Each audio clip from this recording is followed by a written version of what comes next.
வணக்கம். விஎஸ் ஜோதிடம்.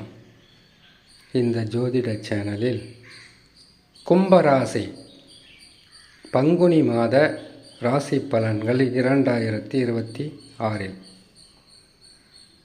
கும்பராசிக்காரர்களுக்கு பங்குனி மாதத்தில் கிரக மாற்றங்களால் எத்தகையான நற்பலன்கள் கிடைக்கப் போகிறது?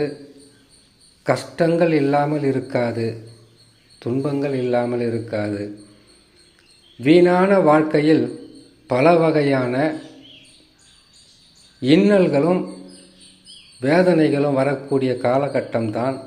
இருந்தாலும் சில பரிகாரங்கள், அந்த பரிகாரங்களை செய்வதன் மூலம் எல்லா பிரச்சனைகளுக்கும் ஒரு முடிவு வருமா என்றால், 7.5 சனி முடிகின்ற வரையில் சில நேரங்களில் மன கஷ்டம், சில நேரங்களில் பண கஷ்டம், சில நேரங்களில் ஆதரவு இல்லாத தன்மை, எதையாவது நாம் பேசி தீர்க்கலான்னு பார்த்தா அது இன்னொரு பிரச்சனையை கொடுக்குமா என்கின்ற பயம், உறவால், நட்பால், செய்யும் தொழிலால், எடுக்கும் முயற்சிகளால் அனைத்திலும் தடைகளும் கஷ்டங்களும் இருக்கின்ற காலமாக இருந்தாலும்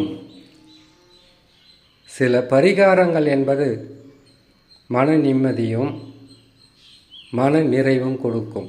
பரிகாரங்களை பதிவின் இறுதியில் சொல்லப்படும், கேட்டு செய்யுங்க. அதற்கு முன்பதாக சந்திராஷ்டம தினங்கள். ஒரு ராசிக்கு சந்திர பகவான் 8ஆம் இடத்தில் சஞ்சாரம் செய்யக்கூடிய 2.25 நாட்கள் எதையும் புதிதாக செய்யாமல் இருப்பது உத்தமம். இருக்கிறதே செய்ய முடியல, புதுசாக ஏதாவது செய்யலான்னா எங்கேருந்து செய்ய முடியும்?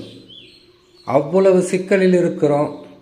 7.5 சனியில் விரய சனியாக வரும்போது கவனமாக இருன்னு சொன்னீங்க, விரயங்கள் அதிகமாச்சு, நஷ்டங்கள் வந்தது. ஜென்ம சனியாக வரும்போது இன்னும் 2.5 வருஷம் பொறுமையாக இருங்க, கழிவு சனியாக வரும்போது நல்லது செய்வார் என்று சொன்னீங்க. கழிவு சனியும் வந்தாச்சு, நல்லது மட்டும் நடக்கலைன்ற கேள்வி கும்பராசிக்காரர்களிடையே அதிகமாகவே இருக்கும். இது சனி பகவான் மட்டும் செய்யலை, மாய கிரகங்கள் என்று சொல்லக்கூடிய ராகு கேதுக்களும் இணைந்து உங்களுக்கு துன்பங்களை தந்து கொண்டிருக்காங்க. ஒரு மனிதன் வாழ்க்கையில் கொடுத்த வாக்கை காப்பாற்ற வேண்டுமென்றால் தன பிராப்தி வேணும், காசு பணம் கையில் புரளணும், செய்கிற தொழிலில் வருமானம் வரணும், எடுக்கிற முயற்சிகளில் உங்களுக்கு வெற்றி கிடைக்கணும். இந்த 3ஐயும் தரக்கூடிய ஒரு கிரகம் குரு பகவான். அவரும் பாதகம். எப்பொழுது இருந்து பாதகம்? பல வருஷமாக 7.5 சனி ஆரம்பித்ததுலேருந்து அவரும் கெட்ட இடத்துக்கு தான் வந்துக்கிட்டு இருக்காரு, நல்ல இடத்துக்கு வர்றாரு, பெருசாக செய்ய முடியல. ஆனால் இன்னும் சில மாதங்கள் சற்று பொறுமையாக இருந்தால் மனசுக்கு சந்தோஷமான பல நிகழ்ச்சிகளும் பல வகையான நன்மைகள் நடக்கும். பொறுமையாக இருங்க. சந்திராஷ்டம தினங்களை பார்க்கலாம். கும்பராசியான உங்களுக்கு 31/3/2026 பங்குனி மாதம் 17ஆம் தேதி செவ்வாய்க்கிழமை இரவு 9:54 கன்னி ராசியில் சந்திர பகவான் சஞ்சாரம் செய்யும்போது சந்திராஷ்டம தினங்கள் ஆரம்பமாகும். சந்திராஷ்டம தினங்களிலிருந்து விடுபடக்கூடிய நாட்களாக 3ஆம் தேதி 4ஆம் மாதம் 2026 பங்குனி மாதம் 20ஆம் தேதி வெள்ளிக்கிழமை காலை 6:24 துலாம் ராசியில் சந்திர பகவான் சஞ்சாரம் செய்யும் போது சந்திராஷ்டம தினங்களிலிருந்து விடுபடக்கூடிய நாட்களாகும். 2.25 நாட்கள் பொறுமையாக இருங்க. இதில் உங்கள்கிட்ட ஒரு முக்கியமான கேள்வி இருக்கும். ஒவ்வொரு மாதமும் சந்திராஷ்டமாக இருக்கக்கூடிய சூழ்நிலையாகத்தான் இங்கே பலன்கள் நடந்துக்கிட்டு இருக்கு. இந்த 2.25 நாட்கள் பார்ப்பதனால் மட்டும் என்ன நன்மை நடந்துட போகுதுன்னு நினைக்காதீங்க. கெட்ட நேரத்தில் கெட்டது என்பது அதிகமாகத்தான் இருக்கும். இதையெல்லாம் கடந்து போனதான் வாழ்க்கையில் ஒரு நல்ல முன்னேற்றத்தை அடைய முடியும். கெட்டதுன்னா என்னன்னு தெரிஞ்சிட்டிங்களா? நல்லதுக்கு உண்டான வழி பிறந்துடும். ஆறுதலான வார்த்தை தான், பொறுமையாக கேட்டுக்கு. சரி, பங்குனி மாதத்தில் கிரகங்கள் எந்த நிலையில் இருக்குதுன்னு பார்க்கலாம். செவ்வாய், புதன், ராகு 3 கிரகங்களும் இணைந்து உங்கள் ஜென்ம ராசியில் உடல் நலத்தில் மிக கவனம். 1. 2வது, நீங்கள் எது பேசினாலும் குற்றம் குறை கண்டுபிடிக்கிறவங்க இந்த மாதத்தில் செவ்வாய் பகவான் ஜென்ம ராசியிலே இருப்பதினால் கோபம் அதிகமாக இருக்கும். ஆத்திரம், அறிவுக்கு சத்ரு, நிதானமாக இருந்தால் போதும். அடுத்ததாக சூரியன், சுக்கிரன், சனி 3 கிரகங்களும் இணைந்து ராசிக்கு 2 குடும்பஸ்தானம், வாக்குஸ்தானம், தனஸ்தானத்தில் சுக்கிர பகவான் உச்சம் பெற்று இருப்பதினால் ஓரளவுக்கு நன்மையாக இருந்தாலும் சனியும் சூரியனும் சேர்ந்திருப்பது, யாருக்காவது வாக்கு கொடுக்காதீங்க. அப்படி வாக்கு கொடுத்துருந்து இதை செய்கிற அதை செய்கிற சொல்லியிருந்தீங்கன்னாக்கா அந்த வாக்கை காப்பாற்றுவதற்கு படாத பாடுபட வேண்டியதாக இருக்கும். இல்லை கொடுக்கல் வாங்கலில் சில குழப்பங்கள் ஏற்படும். இல்லை குடும்பத்தில் ஒரு குழப்பமான சூழ்நிலையும் மன நிம்மதியற்ற ஒரு சூழ்நிலையும் உருவாகும். நிதானம், மிக கவனம்.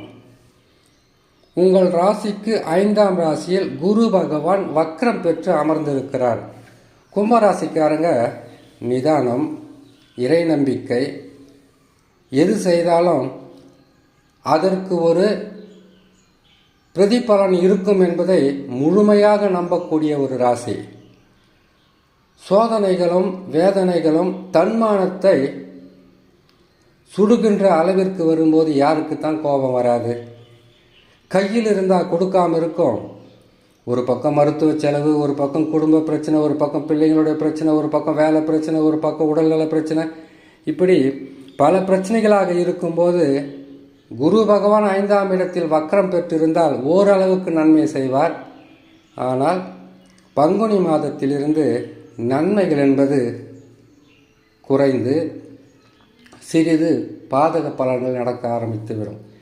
இது ஒரு 6 மாதம்தான். அதுக்கப்புறம் ராசிக்கு 7க்கு குரு பகவான் வந்துடுவார். குரு பகவான் வந்துட்டால் எல்லா பிரச்சனைக்கும் வழி கொடுத்துருவாரான்ற கேள்வி இருக்கும். எல்லா பிரச்சனைக்கும் வழி இருக்காது. உங்களுடைய வாழ்க்கையில் தலை குனிந்த நீங்கள் தலை நிமிர்ந்து வாழ்வதற்குண்டான வழியை கட்டாயமாக காட்டுவார். பொறுமையாக இருங்க. உங்கள் ராசிக்கு 7ஆம் ராசியில் கேது பகவான். கணவன் மனைவியாக இருந்தால் கூட சந்நியாசி வாழ்க்கையாக இருக்கும். ஒற்றுமை இருக்காது, மன நிம்மதி இருக்காது. எதுக்கெடுத்தாலும் குற்றங்களும் குறைகளும் கண்டுபிடிக்கின்ற மனிதர்களை தான் நீங்கள் பார்த்துருப்பீங்க, இப்போவும் பார்க்கணும்.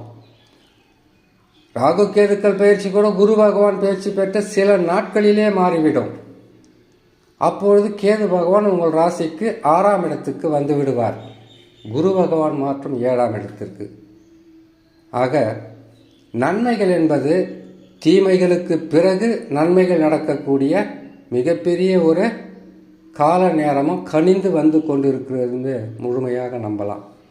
இன்னும் சில மாதங்கள், 5 வருஷத்துக்கு மேலே சந்திச்சுட்டு வந்துட்டீங்க. சில மாதங்கள் பொறுமையாக இருங்க. ரொம்ப மனசு கஷ்டமாக இருந்தால் அருகில் உள்ள சிவன் ஆலயங்களுக்கு சென்று வாங்க. குரு சரியில்லாமல் இருக்கிறதுனால குரு தட்சிணாமூர்த்தியை வணங்குங்க. கொடுத்த வாக்கை காப்பாற்ற முடியாமல் ரொம்ப கஷ்டமாக இருக்கா? வியாழக்கிழமை தோறும் குரு தட்சிணாமூர்த்தியை வணங்கி வருவதும், நவகிரகத்தில் 9 கிரகங்களையும் வலம் வந்து உங்களுடைய மனக்குறைகளையும் கஷ்டங்களையும் 9 கிரகங்களையும் வலம் வந்து வணங்கி வந்தால் மெல்ல மெல்ல குறைந்து வாழ்க்கையில் முன்னேற்ற பாதையில் உங்களை அழைத்து செல்லும் என்று சொல்லி இன்னொரு நல்ல பதிவில் உங்களை நான் சந்திக்கிறேன். நன்றி, வணக்கம்.